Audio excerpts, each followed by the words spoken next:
very chilly for all the festivities in Clear Lake tonight, Sarah. Yeah, temperatures right around 8 degrees in Clear Lake at the moment, maybe even a little chillier the closer you get to the water, maybe perhaps a little warmer. It all depends on, of course, where you're standing, where the wind's coming from. It's a whole bunch of different things. But before we talk about currents, the future, let's go back in time. Got to share how cold we were this morning. Mason City dropping to 12 degrees below zero, 10 degrees below zero in Rochester, 11 degrees below zero in Charles City. These are not wind chills. No, these were the surface temperatures, and they were record-breaking at that. I mentioned Charles City, Mason City, both breaking the record. Set back in 1991 at 9 below zero. Well, we got into the double digits. Yay.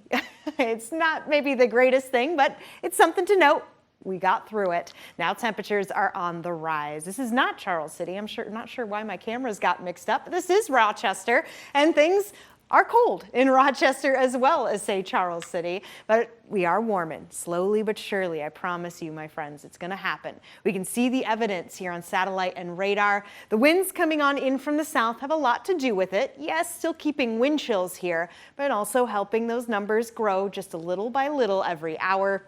And it's also bringing the clouds back in, a little more moisture back in the region as we get to the other side of the high pressure responsible for keeping us so clear last night and bringing in those cold northwestern winds. Well, here we go. There's the rotation. Now we've got the southern winds coming back in, the drier air moving out, the more moisture coming on in. You can see it's bringing a little snow to our friends further to the north.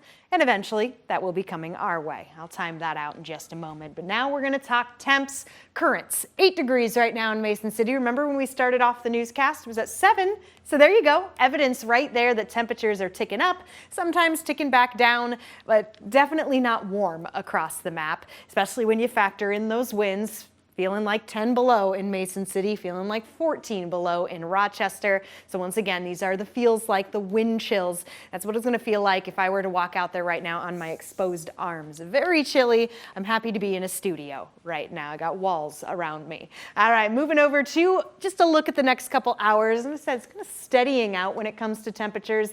Again, though, going up a degree or two and then hanging out kind of near that double digit, near that 10-degree mark. Wind chills, they're going to take a little longer before they get back above zero. All right, moving over to Futurecast, I'm showing a mixture of clouds and some clear skies tonight. Not too much to worry about. So I'm going to fast forward all the way to our Friday morning when we start to see some light snow move our way. And this is something that'll be with us through a good chunk of the morning, really starting to break apart as we get into the afternoon. At most, this snowfall could cause a little bit of slick spots on roadways through the morning commute, but it is a sign that temperatures are going up. We are going to be nearing that freezing point tomorrow, and ultimately anywhere from a trace to an inch and a half looking to be most likely from the system. Cami, though, we're not done with the storm chances, or rather not storm chances, but snow chances. It's not on the 7-day, but Saturday night into Sunday, we'll also be watching for snow moving our way. Then another cool down comes.